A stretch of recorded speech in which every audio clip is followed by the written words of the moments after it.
Well, good morning. Welcome to a special session of WIDU. I'm Mayor Mitch Colvin, glad to be joined by my colleague, Malik, Councilman Malik Davis, District 2 Representative. Yes, good sir. morning, Good morning, sir.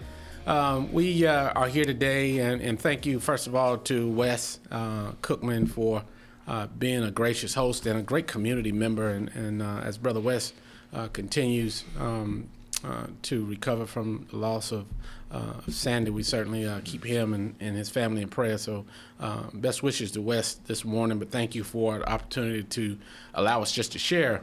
You know, Councilman Davis, today is the first day back from a month, supposed to be a month off from work, but it seems like we worked the entire month of July, yes, sir.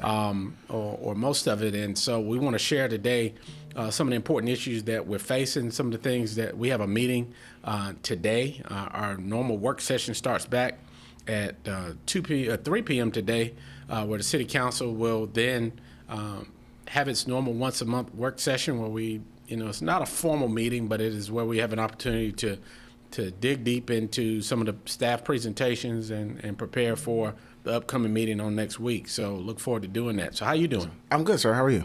Good. So, of course, it's a beautiful day outside. It's August the 3rd, and I guess we'll jump right in it. So, yeah. Councilman Davis, you and I went to Virginia on last week, up to Loudoun County, Virginia. Many of you may have or have not heard of Loudoun County, but it is in the northern part of Virginia, in the DMV area. Cities that are there are Ashburn and Arlington, Virginia. So I'm certainly sure you've heard of that. It's about how far would you say it was from Dulles Airport? About 15 minutes. 15 to 20 minutes from Dulles Airport. So if you've ever flown into Dulles Airport or visited the D.C., Maryland area, you're familiar with the area we're talking about. So we learned a lot. That was the second trip that the City Council took. And you were a part of the first trip that went up to the Triangle. You want to tell us about that? Yeah, so with that trip, we started right here in Fayetteville. We started at the AIT building with Mr. Clarence, who was presenting to us today at council. So we went there.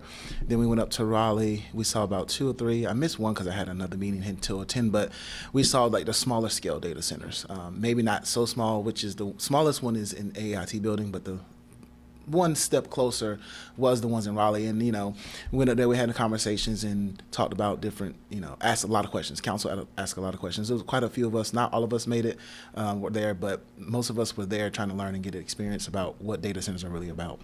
And that is a part of the commitment that the City Council made, back in late April. The City Council made a decision that we would pause any major decisions about data centers, as you know. And this show is not going to be just about data centers, but I want to set the stage and bring some context around where we are and why we're sharing this information with you today. But back in April, we received a presentation from staff, evidently in the planning part of the city. If there are people who apply or say, hey, I want to bring something to your community that requires construction, they have to go through the planning process. Right. If it's not zoned properly, then they review it for planning and zoning. And we noticed back in late 2025 that there was really nothing in the city's 700-page Unified Development Ordinance that addressed data centers. And so with that being said, at that time, staff began to, and thank you to my lovely wife for bringing my eyes to me. So she knew that, and recently, and I apologize for that, but recently I came to the conclusion that, once I crossed 50, I couldn't see as good as I used to. Yeah. But again, we committed to 120 days to not make any rash decisions. We didn't necessarily call it a moratorium because when we were briefed by our city attorney, she basically told us that moratoriums are pauses. They have strict rules that the state gives that it can't be used as a delay tactic or denial tactic, that it really has to be used to pause to give a local government or a governmental unit the opportunity to put some rules in place. Yeah. Because our process started a little different, it started in planning. Our staff had put together a presentation that was presented in a public meeting in the planning meeting Then it was presented to council. We would be hard pressed, according to the legal assessment, to defend a moratorium. But we did the same thing, same outcomes.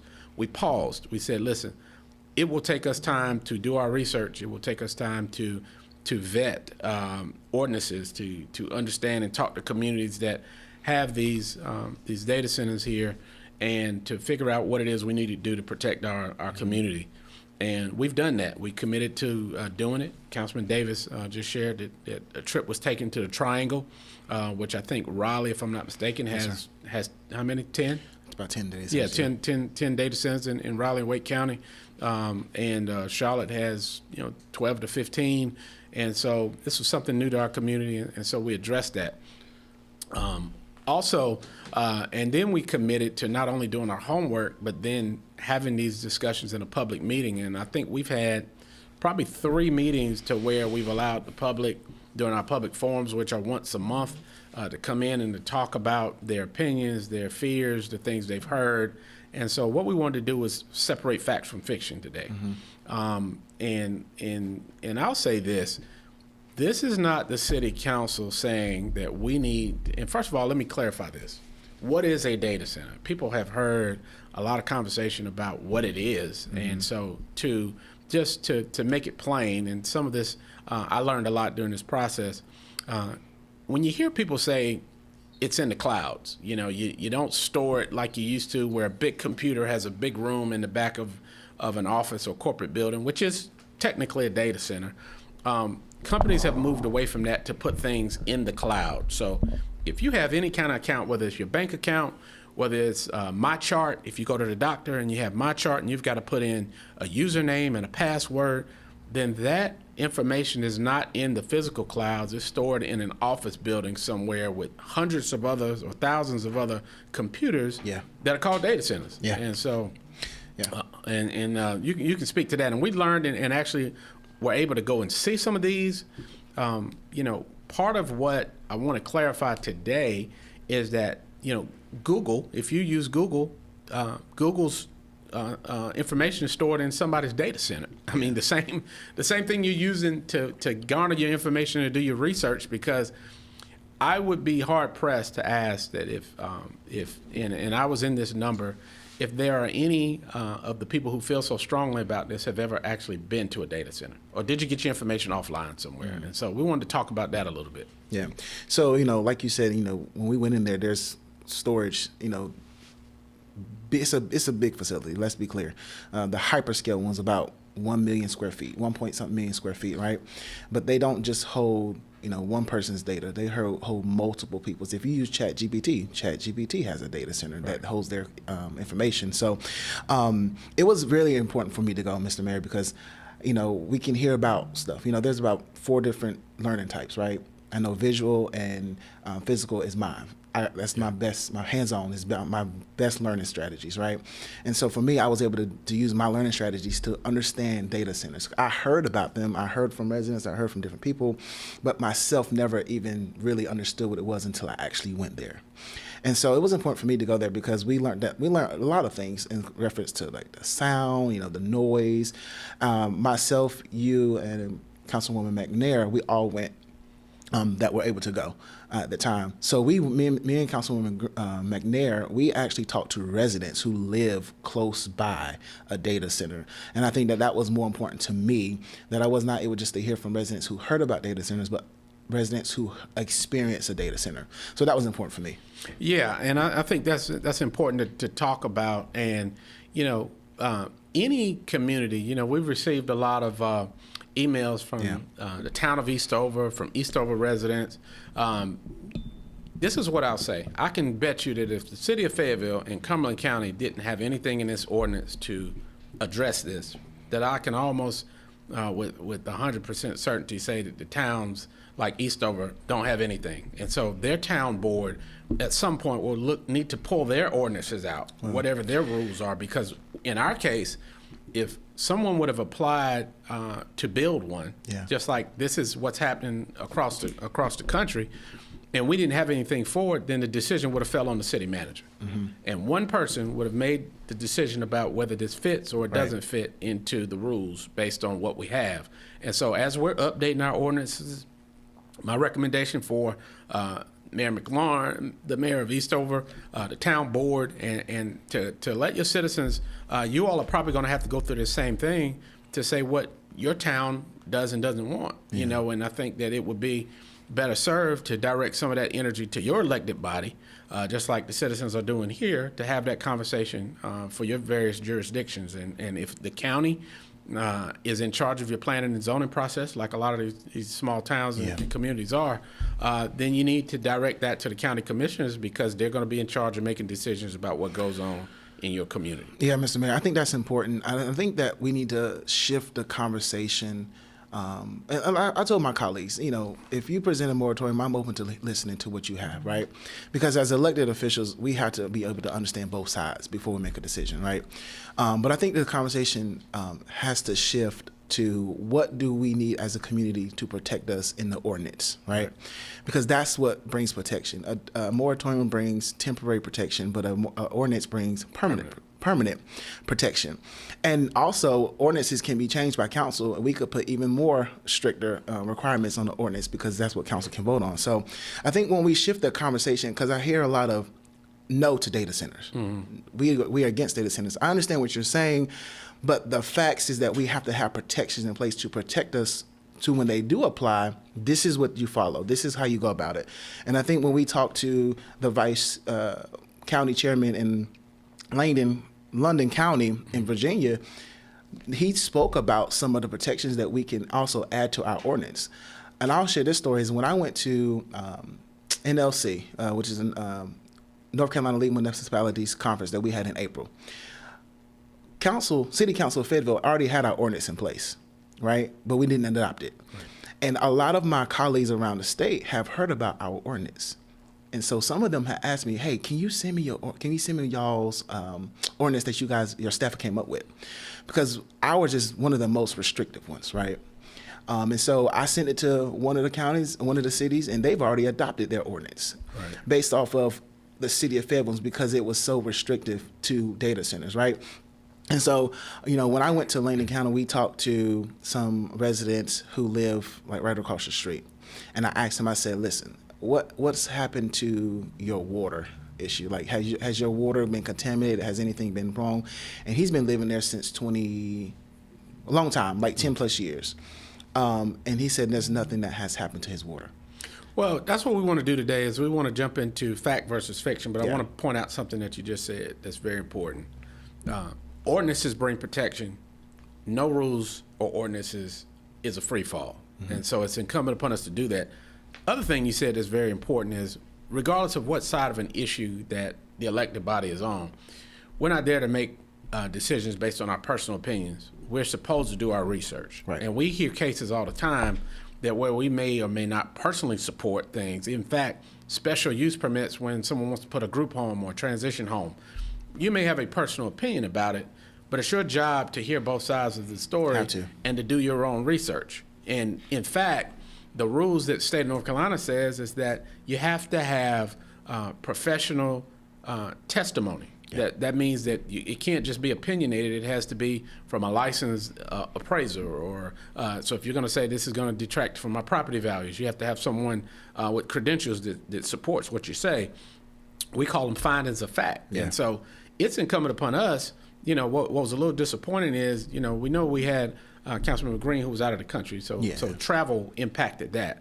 But any of the other 9 members that were elected, it's your job, regardless of where you're for or against, to go do your research. You can't come into a meeting or go around this community and say things that you've never seen for yourself. And this is what Loudoun County did for me. It allowed me to see it. It allowed me to touch it. It allowed me to walk around it. So it's not hearsay that I'm making a decision on. Yeah, I think it's, you know, I always tell people this, because a lot of people say, I want to run for office, I want to run for office, right? So I tell the people this all the time, you know, have your core group that supports you, but you also got to hear from folks that are on the other side of you, right? Because sometimes we can get engulfed in the people that are around us and thinking that everything they say is gold, but sometimes it's just not factual, right? So it's important. That's why I always say it's important as an elected official, as a leader, period. It's important that you hear, there's always three sides to a story, right? Your side, the other person's side, and then the truth. Yeah. And so we always have to make sure that we are coming to the bottom line and what the truth is about the situation. And so, I think, Mr. Mayor, it is important for us as council to bridge the gap between the people and what we're trying to do with data centers, right? Because we don't want them to feel like they can't trust us. But when we do the homework, there is no other choice but to make the correct decision. And I think that council is coming upon the time where we're just going to have to make the correct decision, but we're going to have to make sure that we do have the residents' input. If we have to have the residents' input in the ordinance, right? And we're doing that. And so when we have this hearing on the ordinance, that's the time for residents to bring what they want to be put inside of the ordinance to protect them. So I think it's encouraging for everybody to do their research. If you can take a time to go to Raleigh to look at some of the data centers, just, do that, because it's important that we all do our research so that we can all make the best decision. And I think that we're trying to make the best decision. Yeah. Sometimes it's not portrayed. Like you said, some of our council members, we have to step from your side, go to the other side. Right. I went to meetings with some of my residents who want a moratorium. Yeah. And I've written some residents who say, we need protections. But at the end of the day, what's going to protect our city for longevity? Right. Well, you each one of these districts represent between 25 and 30,000 people, right? And you're not going. And I represent 210, 12,000 people. So they elect you year after year to make decisions, because you can't get 25,000 different opinions. You never get anything done, or 210,000. So I want to jump into some of the fact versus fiction. First of all, it's been put out here that the city council is going to put these in black communities, in communities that are underserved, underprivileged, communities of color. That is a falsehood. It has never been discussed. It has never been contemplated, and it would not pass. It would fail miserably. So if not all 10, most of us agree that that's not going to happen. Especially Secondly, so the fear-mongering has been put out there that that's what happens. Now, can you go online and find some example of where communities have done that? Did they have rules in place? Yeah. When was it done? Second thing is that these will use energy, and we will have to pay for the data center's use of the energy. So we cleared that up and talked about that with some of the actual data centers that are on site. According to what you just stated, you've seen small, medium, and large, and so we've seen it from all three. Thirdly is that it will harm our water. What we dispelled in Loudoun County is that those are very old data centers. We went to one that was built in 2007. It was a retention or reclamation data center, which means that it collected rainwater. It had 500,000 two 500,000 barrel containers that collected water that it recycled and used. That was 2007. The 2017 version that we went to doesn't use water at all. It used the same thing that your air conditioning system used, which is 410A refrigerant. So if you have Freon in your air conditioner, or when the air conditioning man comes out and puts something in this tube to cool your house, they use that to cool these data centers. And so they explained all of that to us. So that's a dispelled rumor. And then finally, data centers don't do anything for communities. They don't bring jobs. Well, Loudoun County has almost 300 of them, and so we'll talk about that after the break. I said we're coming up on a hard break. Loudoun County has almost 300, so we'll talk about what that means and why they ended up with so many. Two is we will talk about the benefits that it's done for the community. $1.3 billion a year is given to Loudoun County just by the data centers out of their $5 billion. So they have some of the best schools, parks, health outcomes, and their average salary in that medium household income is over $183,000. So after the break, we'll talk about that. We'll talk about where we're going as a community, and then we'll share some more specifics. But we'll be right back. Alrighty.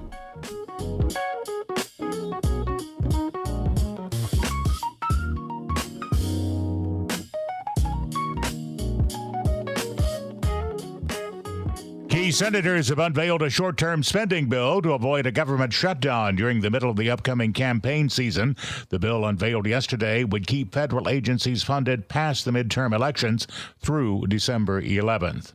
Acting Attorney General Todd Blanche has issued a formal order terminating President Trump's $1.8 billion anti-weaponization fund to compensate his political allies. Hundreds of people were in the dark on Sunday night after storms knocked out utility lines in many parts of the state, particularly in Wake County, where more than 1,200 customers lost power due to that incident. Raleigh police investigating after firefighters found a body in a pond late Saturday afternoon. It happened on Millbrook Road. Two-time Cy Young Award winner Tarek Skubal on the move to the Los Angeles Dodgers, and right-hander Freddie Peralta moves on to the Tampa Bay Rays. Major League Baseball's trade deadline is tonight at 6 o'clock. Tony Rixby, NC. I'm Jamie Monticelli, WIDU Radio News. Your voice matters, and your Board of County Commissioners is listening. Join us for one of 2 upcoming community input sessions to share your thoughts on the county's proposed data center ordinance. Thursday, August 6th, 6 until 7:30 p.m. at Stedman Baptist Church, that's in Stedman, or Tuesday, August 11th, 6 until 7:30 p.m. at J.D. Pone Recreation Center in Hope Mills. If you can't join in person, go to cumberlandcountync.gov/data center to learn more and share your feedback online. The Fayetteville Fire Department says as temperatures rise and outdoor activities heat up, so does the risk of fire. Whether you're grilling in the backyard, enjoying a campfire, it's important to be mindful of fire dangers, especially during hot, dry conditions. A few summer safety reminders: never leave your grill unattended, dispose of smoking materials safely, make sure your fire alarms are working. From WIDU Radio, I'm Jamie Monticelli. Your forecast for this Monday, looking at temperatures starting out in the 70s this morning. It is warm, it is humid. Shower and thunderstorm chances look to be pretty hit and miss today, as we see high temperatures making it into the mid to upper 80s. Then overnight, we see a chance for a few stray showers. Most of those will be to the east, temperatures low to mid 70s. We're only in the low to mid 80s Tuesday. An area of low pressure near the coast is going to bring a higher chance of showers and storms. I'm meteorologist Chris Michaels in the NCN. Hey, you looking for your next car? Start at Bryan Honda, 4104 Rayford Road in Fayetteville. At Bryan Honda, we make buying a car simple, stress-free, and affordable. Whether you're searching for a brand new Honda or a quality pre-owned vehicle, we've got a huge selection to fit every lifestyle and every budget. From fuel-efficient Civics and Accords to family-friendly CRVs and Pilots, Bryan Honda has the perfect vehicle waiting for you, and with our friendly, knowledgeable sales team, you'll never feel pressured. Need financing? No problem. Bryan Honda works with multiple lenders to get you approved fast with competitive rates that make sense for you. Plus, our certified service department is here long after the sale, keeping your Honda running strong for years to come. Drive smarter, drive happier, and drive home today from Bryan Honda, 4104 Rayford Road in Fayetteville, or you can visit online, bryanhonda.com. Your road starts here. Nobody beats a Bryan Honda deal. Not now, not ever. Hi, this is Lavette Jones, State Farm agent, providing insurance and financial services. You're listening to Wake Up. Ladies, it's your time to shine. Join Faith Tabernacle Christian Center for a weekend of ministry, fellowship, and fun during our Sisters Retreat 2026 in Myrtle Beach, October 2nd through 4th, hosted by Pastor Denise Goings. This wonderful retreat will take place in Myrtle Beach and will include transportation by a chartered coach to and from Myrtle Beach, 2-night stay at a luxurious oceanfront property, 2 meals, several life-changing seminars and workshops throughout the weekend by Pastor Denise Goings and others. T-shirts, door prizes, and much more. All this for the early bird rate of just $300 per person. In a double bedroom with a 2 or 3 bedroom condo, a deposit of at least $75 is needed to register. Registration is open until September 20th, but space is limited. So go online and register now. Don't miss this opportunity to get away and fellowship during this life-changing weekend for ladies only. To register, call 910-865-5252 or visit us online at ftccenter.org. This is Pastor Neil of the New Covenant Christian Faith Church Ministries, 5427 Murkison Road, and I am proud to be a member of Wake Up.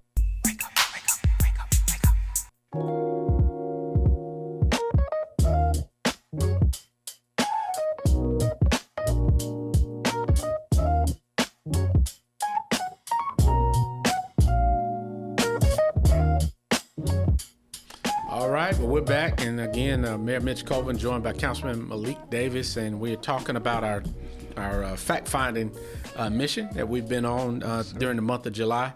Councilman Davis, if you've just joined us, and other council members went to AIT building, which has been on Hay Street for a number of years. It was the old Department of Social Services, a gray building right down on Hay Street near the Prince Charles Hotel. Has been a data center since the early 2000s, and Clarence Briggs will be at our meeting tonight to talk about what that is. At one time, it was a larger footprint of that building to where Mr. Briggs had his operation there. And now I understand that he still occupies a good portion of it, but he'll talk about that from a smaller scale version. Councilman Davis and other members of council went to the Triangle and saw some medium-sized data centers. And then we all went to Loudoun County, which is called Data Center Alley. They have almost 300 data centers in Loudoun County, Virginia. Now, they contribute a lot to the community. It's a very it's not hurt for cash. It's not a tier anything. It would probably be a tier 4 if it was on North Carolina standards, because it's been one of the most prosperous on the East Coast. But they have 293 data centers almost. And so what they talked about, Vice Chairman of the County Commission, Mike Turner, is a subject matter expert over data centers. His role with Loudoun County is over infrastructure. We had like a 2-hour meeting with him and his team to talk about the good, bad, and the ugly. He has written and published pieces. He goes to speak at National County Commissioner conferences and other local governmental conferences about, as someone who has more data centers than anywhere in the world, what communities should do and how they should tackle that. So we'll talk about that a little bit today. But he released 15 best practices for communities who are considering or dealing with data center ordinances. And so I'll go over some of those today and share some of the conversation that the Colonel shared with us. But in addition to that, they have 293, Councilman Davis, and he said the main reason is because they didn't have any rules. Back in the early 2000, when they got the first one, they thought that data centers are more like offices. So if anyone applies for anything in an office, they don't have to come back before their board. And so they ended up with a proliferation of data centers. That's what no rules will bring you. So if you have concerns about data centers, you have to have rules.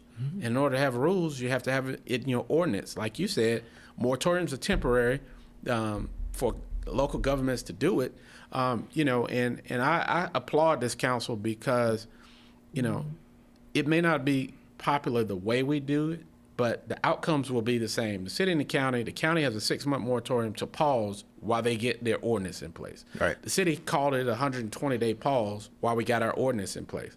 We didn't do performative things to say that we're gonna do these data centers, even though it would have been, it would have appeased people. It wouldn't have been honest and true and genuine for us to do it. It would have been political staging and knowing that at the end of it, the city and the county, by the end of this year, will both have an ordinance that addresses this. That's just the bottom line. And so we may have taken different paths to get there, but that's where we are. But some of the things that we already hit today, water consumption, the new data centers, the newest data centers that we saw in Loudoun County, said they use about as much as the toilets.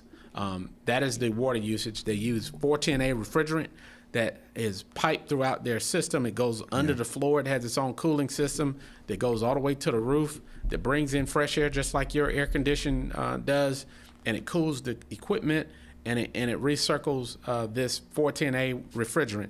So water use, which was a big concern with the community, that, hey, they're going to dirty up our water, they're going to take our water out of the Cape Fear River, was not used in these new ones. The 2007 that had the 500,000 barrel containers Loudoun County put out there, they caught their own water, they recycled their own water, they cleaned their water, and they returned the water to the system, is what Loudoun County told us. And they've done that since 2007. So almost 20 years that they haven't had an issue with contamination or water problems in Loudoun County. And that's 2007. They don't even build them that way anymore. So it's important to talk about, separate fact from fiction. Right.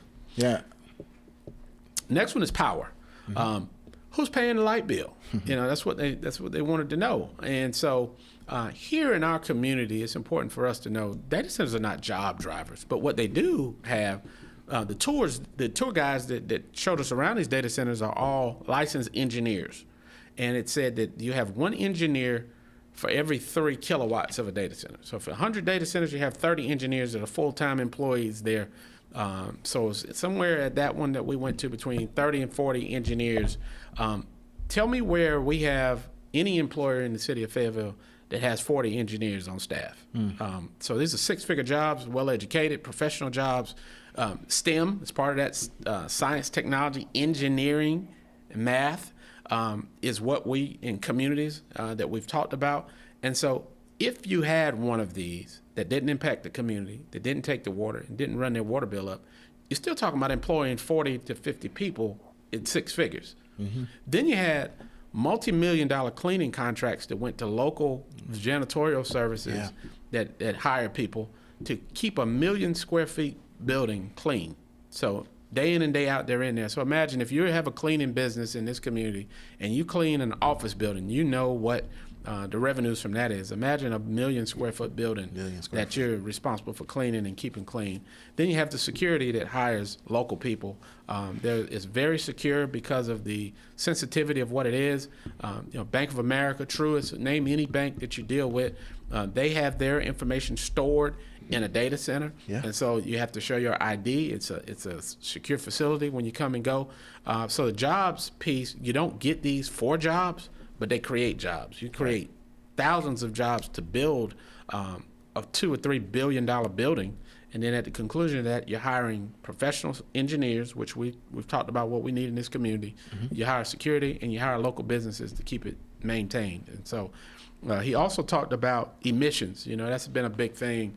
And concern with the community. Hey, this puts poison out in our community. These generators that you have do that. And we were able to go out and we saw what the backup generators, they had like 60 of these huge generators, like office buildings have, that when the power goes out, these generators kick on.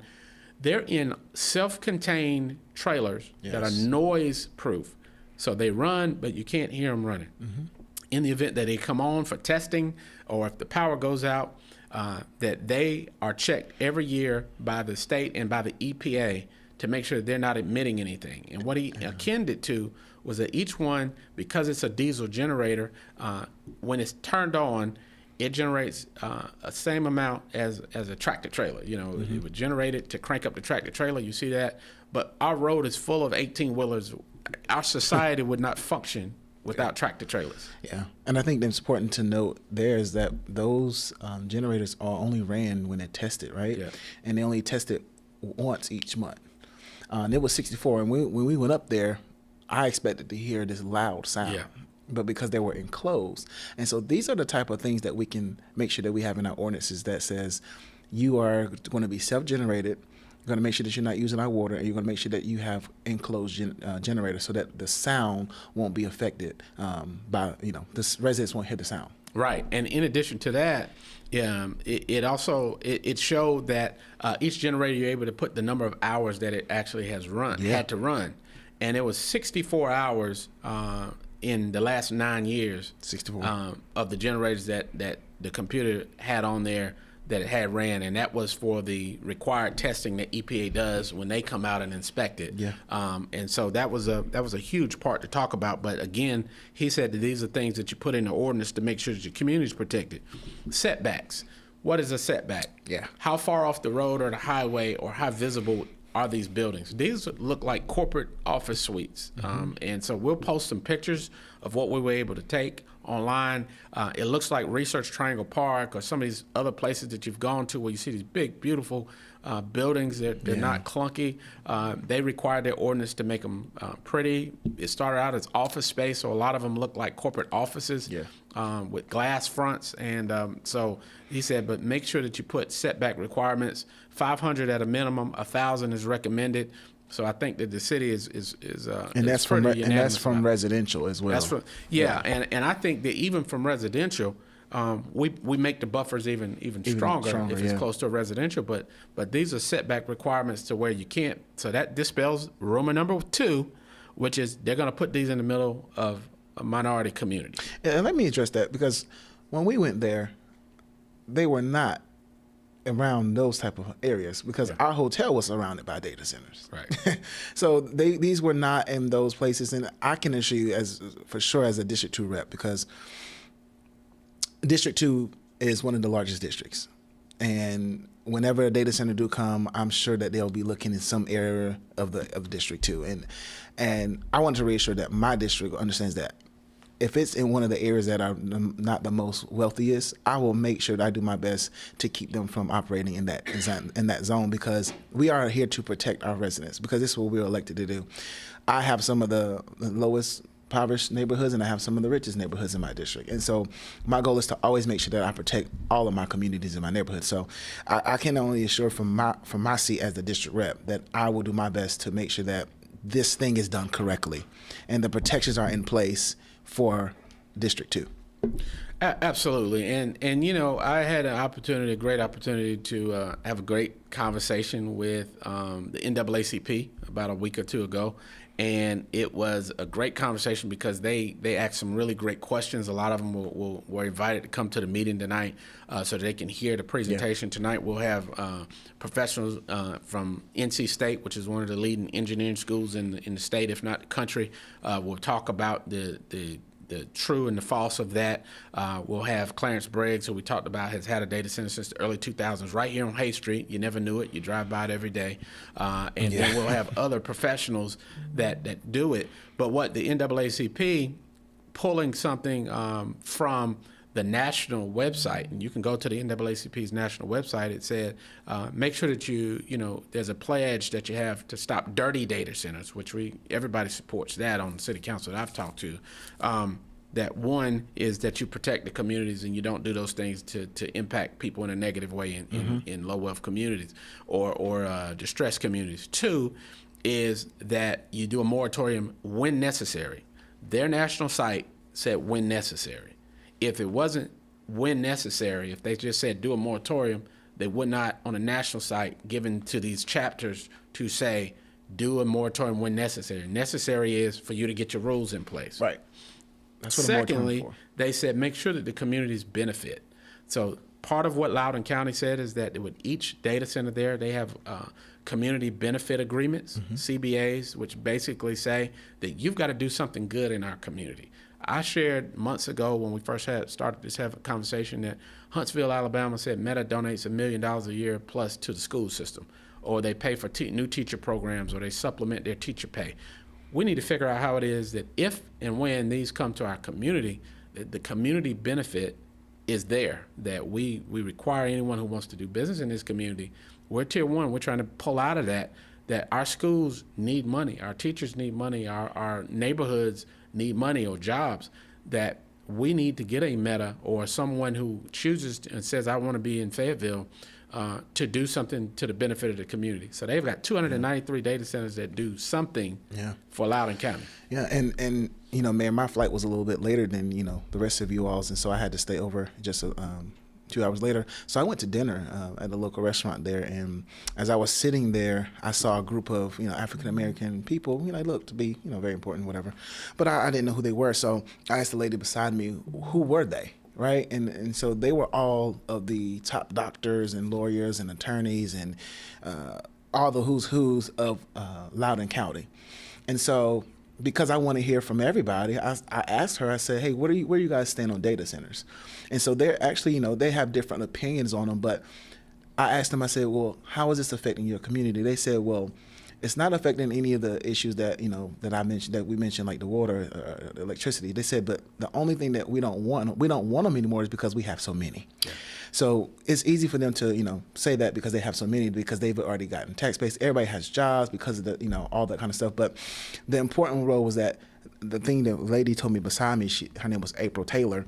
She said, make sure that you guys get it right for your people. Yeah. And I think that's the common goal that we all as council members, most of us would like to do, is to get it right for the residents. Right. No, that's no doubt about it. And, my grandmother was one of the wisest folks I ever known, bless her heart, 97 years old when she passed. But she always said, son, too much of anything is bad. Yeah. Right. And so this applies certainly in this case. That they need a moratorium. Just like I'm going to introduce a moratorium on these gas stations. I think at some point we've got to stop this, right? Yeah. And so what you have to do, and I'll talk about a little bit later about my opinion about why it is that we get more of one thing or too much of one thing and not enough of another. But again, they pointed that out, that their objection is that we've got enough. We've got, and then what he said was that they donate 10 or they set aside 10% of the taxes paid in a stabilization fund or decommission fund, which means that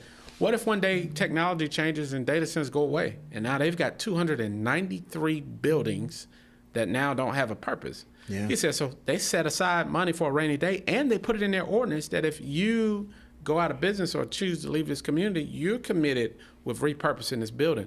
But he said that they've got a few $100 million in this set-aside fund of years of taxes being paid for these data centers. He said the fund is running over of a backup, They have in case they have a lot of contingency plans. They for have a their money. contingency plan, and so I think that is the smart planning that you need to do. You can't stick your head in the sand and just say, "Hey, this is going to apply to everywhere except us," because it's not. And I really wish we could have brought some of the residents that we talked to down here to be able to have that conversation, because it's, sometimes it's easy for politicians to say one thing and then, and it may not come off as, as authentic as a resident who's dealing with the situation. But, like I said, me and Councilwoman McNair both had conversations with actual residents.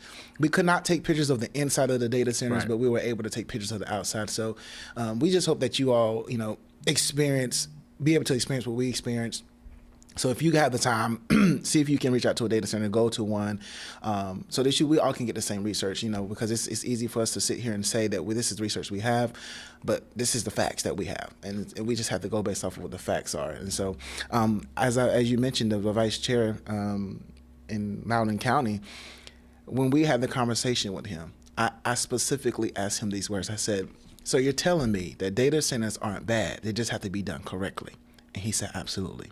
He said, the only reason that we want to ban them from coming to our town is because we have too many. Right. And again, you're talking to a community, median income $180,000. Unemployment rate is less than is 3%, whereas ours is 6 or 7%. Different dynamics. Our median income here is maybe 45,000. Household probably 50,000. So a huge difference in the economic situation here. We're 49, almost 50% minority or black, and then you add the other 8 to 10%. So your majority minority community who has been unemployed at twice the rates of everybody else, okay? And that we have different circumstances. We have a Tier 1 designation. You tell us you want us to create technical jobs. These data centers, I said, what attracted them to Loudoun County? He said it was the fiber. What is fiber? A few years ago, you may remember, some of you are dealing with it. I get the emails now about MetroNet and others digging up your yard, right? They're laying fiber. It's a terrible inconvenience for the community, but they invested $70 million of fiber in this community, which is high-speed lines that now allow you to be able to stream services, because Spectrum and all these companies knew that was going to come. And so communities have that fiber attract those kind of jobs that you're telling us about. Google and these companies that you said, hey, get us some high-end, high-paying jobs. Data centers are not for jobs, right? Let's clear that up. Their purpose is not for jobs. Their purpose is to help you get the infrastructure you need to be able to attract jobs. They're anchors. They are a bait on the hook in order to make companies or communities say, I want to go to this community because it has the infrastructure I need to put my factory there. Fact of the matter is that, when Toyota made a decision to go to the Triad area, when BMW made a decision to go to Greenville, South Carolina, which has transformed that community completely, when NetJets or the Jet Zero went to the Triad area, why can't Fayetteville get any of these jobs? Why do we always, why do the people want to come in and give us agriculture jobs or those kind of or restaurants or those kind of retail jobs? It's because the infrastructure is not here. So this helps with that. PwC, it helps them build up their power capacity. Right now, they have very limited sites to where they can deliver enough power for one of these. God forbid, and I'm hoping, and we're fighting every day that Goodyear doesn't go anywhere. But that's 1,700 jobs for manufacturing. And you want to talk about an industry that's changed. manufacturing changed starting in the 90s and the 2000s to where it was cheaper to do it somewhere else. So holding on to Goodyear has been a blessing for us for the last 20 years. That is not a strategy that we can depend on for the next 25 years. Right. So where Goodyear is, you have to have the infrastructure. You have to have the ability to put a replacement on there. And we're coming up on a hard break. I want to say this. Councilman Davis, thank you for sharing that. Tonight's meeting, or today's meeting is at 3 o'clock. We'll get a briefing about it. Log on if you can't catch it. Check it out. Do your facts. You can Google anything and find anything bad about anything. But at the end of the day, if you haven't seen one of these and you haven't experienced it, I suggest you do it and not just go by rumor mill and fear-mongering. Fear-mongering has cost this community tremendously. Years ago, whenever the decision was made not to accept the federal government's money to put water throughout areas like Grays Creek, that we're now dealing with how to get good, clean drinking water there, there was probably fear-mongering that said that we don't want the federal government's money because they're going to take it and do this, that, and the other to us. You know, all kinds of conspiracy theories probably came out of that. When I-95 was being built, and they said, we want to bring this right through your town down Eastern Boulevard, which is an area that's struggled since that, they went around us because the fear-mongers showed up and said, we don't need this in our community. We've missed opportunity after opportunity because of bad information and fear-mongering. Let's not do that. You told us to fix this economy in this community. You told us you were tired of restaurants, retail, and gas stations. We're trying to do something about it. Congratulations to Economic Development, who landed a good futuristic technical job with the drone manufacturer. We're defense, technology, and healthcare. In order to be successful at that, we have to have the right infrastructure, and we have to be a community that's open to change and thinking forward. That we can't use the same strategy that's cost us and caused us to be in a tier 1 community for the last several years and to have struggles that other urban areas don't have because of fear-mongering. So do your research, check the facts. Let's separate fact from fiction. Let's make good, responsible decisions, and that's what the City Council plans to do. So I thank Councilman Davis. I thank all of you. We will post these 15 things that we've talked about today online. We'll also post pictures and video. I took a video of a conversation that we were having in front of a data center just to dispel the noise situation. They have soundproof walls around it, but our voices were louder than the generators. And so that old technology that you can go online and find is not the latest. So I invite even the critics, take enough time, if you're passionate enough about this, to actually get in your car and ride to go see one for yourself. And so again, this is Mayor Mitch Colvin. This has been a great topic of conversation as we continue to grow our community. Let's move our city forward. Join us today, if not in person, but join us online. So thank you again for joining us. Thank you.